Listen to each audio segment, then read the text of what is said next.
so pumped to see you guys. Genuinely, I've been missing you guys like crazy. I can't wait to get back into the coaching calls, which are going to start this week. Some time off, and I just have a whole new perspective on life, literally. So, where I want to start with this thing is I know some of you guys have picked up on it, but I'm sure a lot of you have picked up on the last 2.5 months or so. I just haven't quite been myself. I know I've canceled some calls. My energy's been a little scattered. My mood's been a little bit changed. And so where it actually began, I'll never forget, my first symptom was January 18th. I was watching the Bears playoff game, and I didn't know it at the time, but I had what's called a silent seizure. And I didn't have like convulsions, but what happens, there's a lobe in your brain that releases differently. And the way it expresses itself is through deja vu, which is interesting. But it's like this really spooky deja vu that happens where you feel like you're in a dream or like you're in the Matrix. And it really rattled me. It was the most bizarre thing I ever had, but I could have never known it was a silent seizure at the time. And it really threw me off for a couple of days. I remember the next day I woke up and was going through my normal gym routine. And part of the symptoms of what was happening is I'd also get impending doom, meaning I'd get these waves of anxiety, not like your typical anxiety of like, oh, I need to go sell more, or I need to text that girl. It was literally doom that the world was going to end, like scared that AI is going to take over the world and we're all going to die, which, that might be true. But I remember I have a sauna in my backyard. And after my workout, I was scared to get in my sauna. It was so weird. It was just like, if I get in that sauna, I was going to die. And so these symptoms were really freaking me out. They didn't make any sense because you guys know me. I'm not that type. I'm very much an optimist. And so what ended up happening later that week was I then started getting like some convulsions, which ties to the seizures, where my body would just start shaking. And I remember I was dating someone at the time, and I told her, I'm like, something's wrong with me. I need to go to the hospital. And so one morning I woke up and the impending doom had kicked in again. And I was like frantic at my house that the world was going to end. It was so bizarre. And it was just like 100% true. The world's going to end. And so I'm like, I need to go to the hospital because my body was like shaking. So end of January, went to the hospital. And they did a bunch of tests. They all came back positive. They didn't do a brain scan, unfortunately, at the time. But they chalked it up as anxiety. They're like, you're having an anxiety attack. And I'm like, I kind of work in the space. My life's really good. I'm like, I don't think this is an anxiety attack. And they're like, no, you're having an anxiety attack. And I'm like, I don't think so. I'm really healthy. I'm sleeping well. My career's going great. I'm so fulfilled. I'm dating someone great. And kind of left with no answers on that first ER trip. And so went back home, and then the migraine started to kick in. I'd get these migraines kind of out of the blue. And I've never been a migraine guy. I know people struggle with it and deal with it a lot. And so I have a lot of compassion for that. But these migraines would kick in. And I think a couple people on the call, I think I've canceled the call because I was in a migraine in a one-on-one call. And they would last for a little bit. But more so than anything, the hardest part about all of my symptoms was my psychological symptoms. I just didn't feel like myself. I felt like my head was in a fishbowl and I was like underwater. I felt like I was in a dreamlike state. My personality changed drastically. I'd get really irritable. I'd get really angry, which I never get angry in my life. And I just didn't feel like me. And that was for sure the hardest part, and I know there's some Alchemy Elite guys on this call, and we went down to Cabo. We talked about that a little bit, but it was just really, really hard feeling like I didn't have control of myself. And I was able to, just by like the grace of God, at times pull it together for a one-on-one call. And I've taken a lot of one-on-ones here, but I would like really push and just pull it together for a one-on-one. And there's a lot of time where a one-on-one call would end, and I would just like go right back to it, put my head down on my desk and just go right back into suffering because I was fighting off these symptoms for so long. And so I would say I haven't felt like myself in 3 months. A lot of anxiety, a lot of impending doom, a lot of disorientation, a lot of short-term memory loss. And I was just really scared. We couldn't find any answers. And so I was trying everything. It was like, well, maybe it's peptides. I just had a bad reaction to a peptide.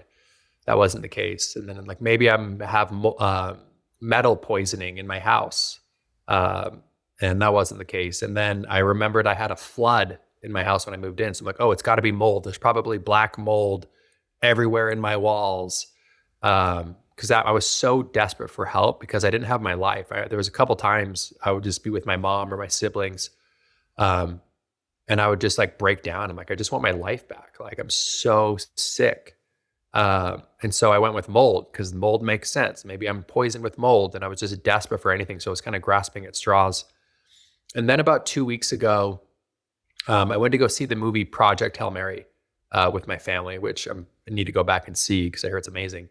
But about 30 minutes into that movie, I got one of the nastiest migraines I've ever had. Just one of those that just puts you down, fetal position, can't move, crazy nauseous, throwing up. And that one lasted for 5 days. Just 5 days of pure, felt like someone was blowing up a balloon inside my brain, and then it was pressing up against my skull, and then at any moment my head was going to pop. I literally thought my head was going to explode. It was scary, to the point where at the time I was staying with my sister because I thought it was mold. And so I moved out of my house because I had so much PTSD. I'm like, I will do whatever I can to get out of that house. And my symptoms actually got worse in my house, which was confusing because I was so convinced it was mold, and they should have gotten better after leaving the house, but they got worse. And so my migraine got so bad that I actually had found a mold doctor who was doing a bunch of blood work for me. And I had an appointment at his office, and I showed up to his office. I couldn't drive. I was at the point where I couldn't drive, and so I had my siblings drive me to my appointments. And the mold doctor was just, we hadn't gotten my results back from my blood. And he's like, hey, your migraine is so bad, I can't actually do any treatment on you. Like, you need to go to the hospital to get some treatment. And so I was in Utah County, and I was right next to American Fork Hospital. And so I'm like telling my brother, I'm like, hey, can you just take me to the hospital? I have to get this migraine fixed. And my brother, his wife was a nurse for multiple years at IMC, Intermountain Health in Murray. And she texted him and said, do not take him to American Fork, take him to IMC. That's where the best doctors are. So my brother, we get in the car and we drive to IMC. And right when I get to IMC, I'm throwing up. And by the way, at this time, I'm probably throwing up 20 to 30 times a day.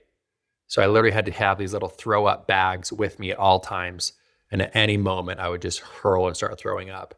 And at this point, a lot of you guys know I had canceled all alchemy calls because I couldn't even, there's no way I could take a call. I had to lay down, eyes down.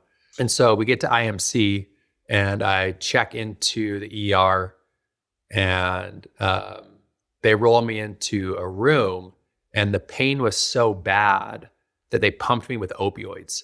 And so I was completely disoriented. I was falling asleep. And the doctor was like, yeah, he just has a really bad migraine. And my mom's like, no, he's been so sick for 3 months. There's something else going on. You need to scan his brain. And so they went and did a CAT scan. And I don't even remember it. I was so disoriented. And I remember they rolled me back into the room, and the doctor walked in and he's like, hey, the CAT scan shows that there's a lot of brain swelling. We're pretty concerned. We need to have him go do an MRI. So they then rolled me into the MRI, did a full MRI scan at about 11 p.m. and then took me back into the ER, and we didn't have any results from the doctor for 2 hours. And so I had completely passed out and was asleep when the doctor actually came in. And so from my perspective of what happened is the doctor then, they found a tumor, and actually I have the MRI right here. I don't know if you guys can see this. That white thing is my tumor. It's huge. It was about the size of a computer mouse. And it was right behind my right eye in the middle of my brain. And so my mom, I feel so bad for my mom. My mom gets this news as I'm completely passed out in the hospital bed. And she's by herself. So she's just crying all night by herself while I'm passed out. I wake up the next day at like 6 a.m. and I'm just confused. I'm like, why am I still in the hospital? how did we get here? Why are we still here? And then my mom let me know. She's like, hey, they found a really aggressive brain tumor in your brain, and we have to stay here and do emergency surgery immediately. And so that was Wednesday morning, or excuse me, that was Thursday morning when we found out. And so I kind of have to, they take me into ICU Thursday, and I kind of just wait in ICU. They keep pumping me with opioids because my headaches were so bad. So I'm just a little delirious. I'm a little disoriented. Um, and the first kind of miracle I got was there is a brain surgeon in Utah, and his name is Chuck Rich. And he is one of the best brain surgeons in the world. He has his own practice, and people fly in from all over to work with him. And his waiting list is usually about 1.5 to 2 years before you can see him. But out of the goodness of his heart, because he's a good human, he's on call 2 nights a month just to help support if he needs to. And so I got in right when he got on call. And so I had to go in right when I did. And so I got Chuck Rich is my brain surgeon, one of the best in the world. And he's the one who worked on my tumor. And yeah, again, people wait on his waiting list for a year and a half. And because of just the timing of all of it, I was able to work with one of the best. And I remember when I met Chuck, when he walked into my room, I just had this immediate knowing. I'm like, yes, this is the guy that needs to do my surgery. So surgery was scheduled for Friday morning. And they said it was going to take about 2 hours. And so they roll me into the operating room, put me in anesthesia, and the surgery ended up taking a little more than 6 hours. So what they did is they pinned my head down to an operating table. They put a screw right here, pinned it to the table. They put another screw on the back of my head and pinned it to the table. They cut my head open, as you can see the scar, and then flipped that open, and then they took a piece of my skull out about that big and took that out. And then for a little over 6 hours, Chuck, one of the best surgeons in the world, just went in and pulled this tumor out with his tools and just scooped it out. And when they were done, they put the piece of my skull back in and have pins, and hopefully that'll grow back to normal. And after the surgery, Chuck came in and he said that was one of the biggest brain tumors I've ever worked on. And I got every single piece. There wasn't a single piece of brain tumor that I wasn't able to get to, because the concern is that the tumor would be touching parts of my brain that they wouldn't be able to operate on. Because if they were to poke something, then I'd have to like relearn how to speak, or I'd have to relearn how to read, or I'd have to relearn how to use my motor skills. And so I had none of that. That was the other second miracle. So literally got really blessed and lucky that they were able to pull every piece of the tumor out, and everything is totally fine.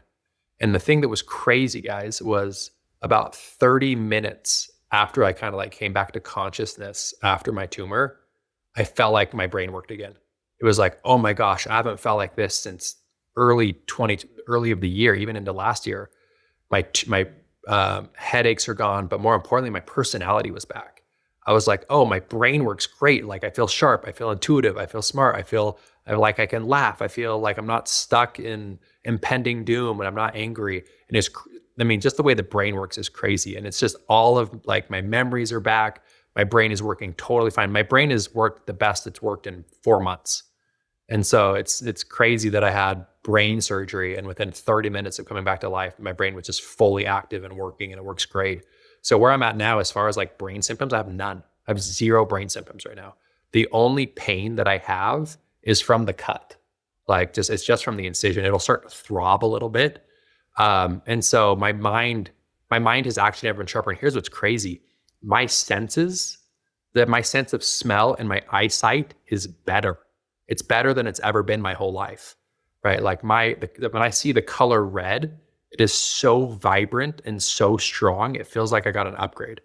And so my sense of smell, like I have a bunch of flowers that were delivered to me, and I can just smell them throughout the house. And so my brain actually works better than it ever has my whole life.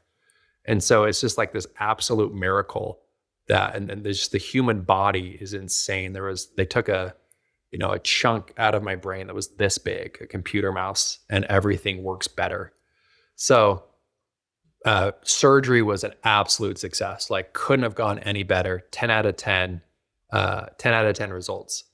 So was feeling really good about that. And then was in the hospital recovering in the ICU for the next couple of days. And so they were just doing tests on me, a lot of pain meds at the beginning just from the incision. Again, that cut was, I mean, they pinned my head down and cut a piece of my skull out. So it's going to be a little bit of recovery physically for that. But at 2:00 today, I get my staples out. So I'm really looking forward to that. And one thing I'm going to do as well is this is kind of a cool thing. I have a new book coming out called I Can Handle This, which is crazy within itself. But I'm going to incorporate the shape of my scar into like the cover of the book and just kind of make it part of the journey. So as far as physical, I've never been better. I have a lot of strength. I have a lot of energy. I'm just, again, this is the best I've felt this year because I'm not dealing with the brain tumor. So it was never mold. It was never peptides. It was never anything else crazy. It was a brain tumor that was growing so fastly that it was pressing my brain. So when I said there was a balloon growing in my head, that's actually what was happening. Was that tumor was pushing my brain out so much that it was causing personality issues. It was causing me to feel the anger. It was causing me to change who I am. And so just to have my personality and my brain back, I'm so grateful and I'm so relieved, because it was the hardest experience I've ever went through my whole life. I was so incredibly sick. So on a physical level, things are awesome. I feel excited. I feel enthusiastic. My mind is sharp. My brain works just like it used to. I didn't lose any memory. I didn't lose any ability to think or reason. I didn't lose any motor skills. Again, my senses actually got better. Like my sight and my smell got better, which is crazy. But where we have some work to do, we got an oncology report back, which is basically a brain doctor, a tumor doctor. And I have brain cancer, and I have what's called glioma, grade 4 glioma, brain cancer. And it's just going to be a tricky thing to navigate. So just being fully transparent with you guys, if I am a average statistic, if I just kind of fall right in the middle, which I've never been my whole life, if I fall right in the middle, I have about 1.5 years left to live. And so there's going to be a lot of long and windy roads on my cancer journey. And so the statistic average is about 1.5 years to 3 years of life left. And at the same time, I've never been a statistic. There are people, there are stories I've heard of friends, people I know, not just like, oh, I read this on the internet, but there are people that I know who have a very similar diagnosis who are 10 years into their journey and they're fine. I have a close friend of mine whose dad had almost exactly the same situation as me. It happened when he was 42. Then he died at 96 years old in a car accident. He didn't even die from the brain cancer. And so I'm going to fight. I'm going to fight like hell. I'm not going down easy. And I had a pretty wild perspective because right now I am facing death. And right now, again, if I am an average person, you all know I'm not average. I've got less than 2 years left. And so, I'm more fired up about my life than I've ever been. I'm more excited about alchemy than I've ever been. And a couple of shifts I wanted to share with you as I lay in the hospital bed facing my mortality. And the first thing I wanted to share with you guys is like, number one priority in life is relationships. It's deep, meaningful relationships. It's your family, it's your spouse, it's your parents, it's your siblings, it's your loved ones, it's your friends. And I just want to encourage all of you to foster, to make a list of the most important relationships in your life. Who really matters in your life? And ask yourself, how can I deepen this relationship? How can I actually make this relationship more meaningful, more fulfilling, more expansive? How can I deepen the connection? because at the end of the day, that's all that matters. I have felt so blessed and grateful for having an army, a love army of people who showed up for me. You know, a lot of you guys texted me, a lot of you guys were reaching out. I just appreciate it so much. And that's really what's most important. It reminds me, I had a couple of nights where, a lot of you know that Ram Dass, who it's actually his birthday today, Ram Dass has been a major influence in my life. And I continuously go back to the insight his teacher gave him. It rang very true for me as I was laying in the hospital bed, that there's really three things you can do. And the first one is love everyone. The second one is serve everyone. And the third is remember God. Love everyone, serve everyone, remember God. Whatever God is to you, whether that's the universe or spirit, doesn't matter. And so look at your career. We've got summer's turning the corner here. We all have big goals. And what would naturally happen to your performance if you were loving your reps, loving your co-manager, loving your customer, serving everyone, your reps, your co-manager, your customer, and remembering God through the whole process? That's how you excel in performance and have a fulfilling life along the way. And so a lot of you have reached out, which I really appreciate, and have asked what you can do. And there is something you can do for me, right? This is going to be a long journey, right? And by the way, I'm very confident, just so you're aware, I'm very confident I'm going to be going multiple years, and my coaching is going to get really good. I'm going to be a really good coach because I'm going to give you business insights. I'm going to give you sales insights, and I'm going to give you the perspectives of facing mortality at the same time. So you guys are about to get a lot of really good gas over the next couple of years. So I'm really excited to go on this journey with you guys. And what you can do for me at this point is I want to celebrate life with you guys. So I need you guys to go hit your goals. I need you guys to become the best version of yourself. I need you guys to go have a record-breaking year of performance. I need you guys to help all your rookies become amazing so you find the fulfillment. I need you guys to go have your best financial year. I need you guys to listen to AO and go get in the best shape of your life. That's what you can do for me, because what I want to do is I want to celebrate life, and I want to celebrate you guys. That's what's going to get me fired up. That's what's going to keep me alive. That's what's going to keep me pushing, is knowing that you guys are getting better. So think about where you are in your life right now, and just where are you holding back? Where are you actually not going for it yet? Right? Every one of us has an area of our life, whether it's physically or mentally, emotionally, spiritually, financially, where we know we're capable of more, but we just haven't fully committed to it. We haven't fully gone all in. And my ask as your leader and your coach and your friend is that there's a high probability that I'm not going to live a full life. And before I die, I want to celebrate. I want to celebrate life. I want to celebrate your achievements. I want to celebrate together as a group. I want to do it individually, and then I also want to do it in a group setting. Right? That's what's going to fire me up. That's what's going to light me up. Every single person on this call is going to outlive me. And before I go, whenever that time comes, I just want to have a lot of fun. I'll tell you one thing, it can't change the fact that this is happening. One of my favorite quotes from Michael Singer is, when you fight with reality, you lose 100% of the time. So I'm not going to fight with the reality of a cancer diagnosis. But if I'm going to go through this, I promise you one thing, I'm going to enjoy it. I'm going to have a lot of fun. I'm going to push you guys harder than I've ever pushed you, because I want to celebrate with you. I want to win with you. And that's what keeps me alive. That's what keeps me motivated, right? That's what makes me feel enthusiastic. That's what makes me feel energized. That's what gives me life. And so if you want to give me life, I need you guys to commit to a new level. I need you guys to commit to a whole new version of yourself.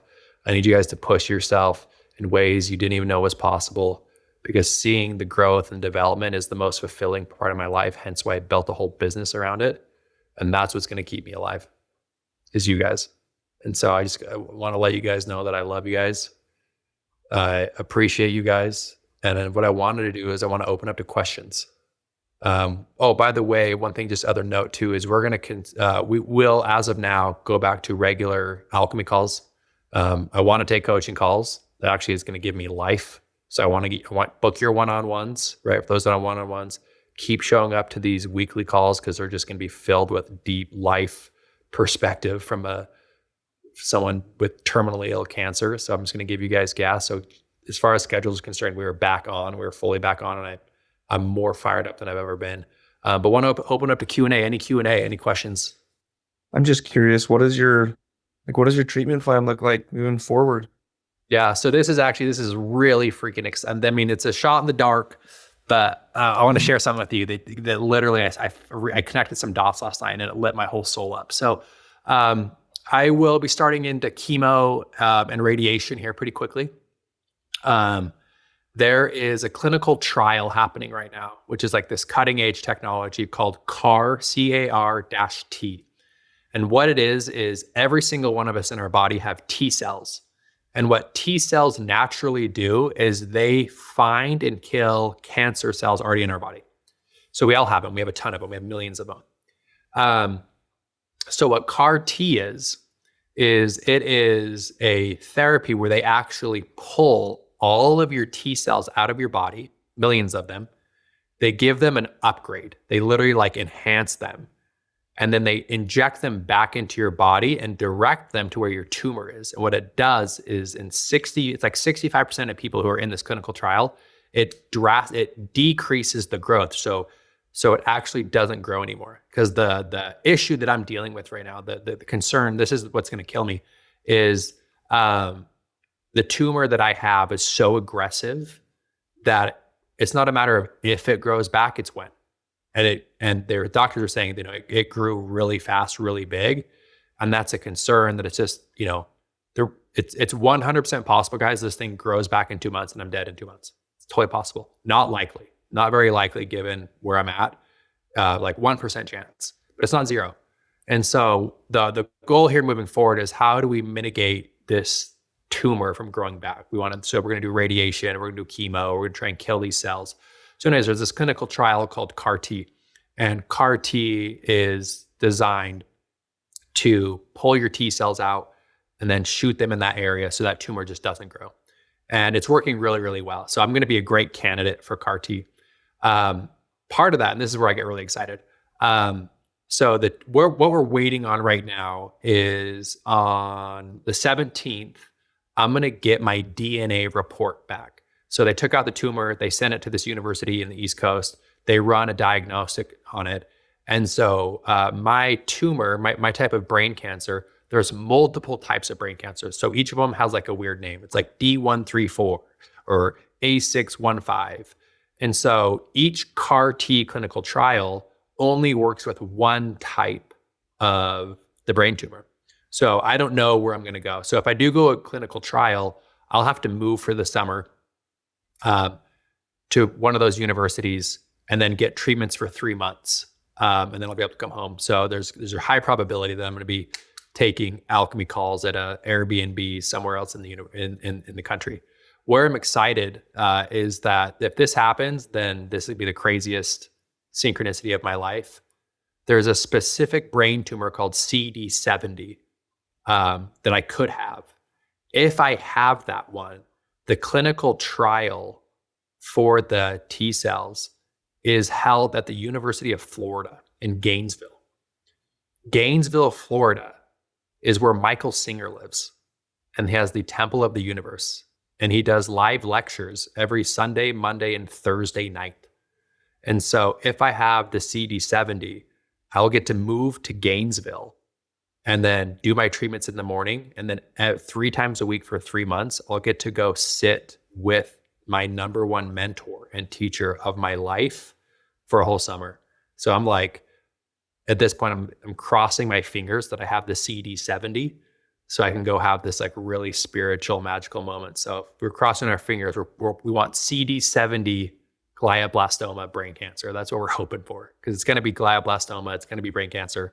We want that specific gene so I could go have a once in a lifetime opportunity to go sit with my mentor 3 times a week. So those are the next steps. That's what we're hoping for. And again, in the meantime, which is really great, I'm just really blessed that I can work from a computer. I don't have to go into an office, so I can still keep taking calls. So just everything's lining up to just be really aligned. So those are the next steps. Cool. Well, this feels complete. We're going to postpone Julian's training to the next call. Julian's going to take us on a multiple week training on communication and presence, which is actually one of my favorite activities to help us become better communicators for our reps, for our colleagues, for our clients. So just want to say I got a lot of love for you guys. I'm so grateful you guys get to come on this journey with me. I'm going to be updating you on all my insights, and I've never felt more clear in my mind and more fired up to coach. So I'm ready to take this thing to the moon. So love you guys. Text me if you guys need anything. And again, best thing you guys can do for me is go hit your goals. Go bigger so we can celebrate. All right, guys, have a great day. Big love.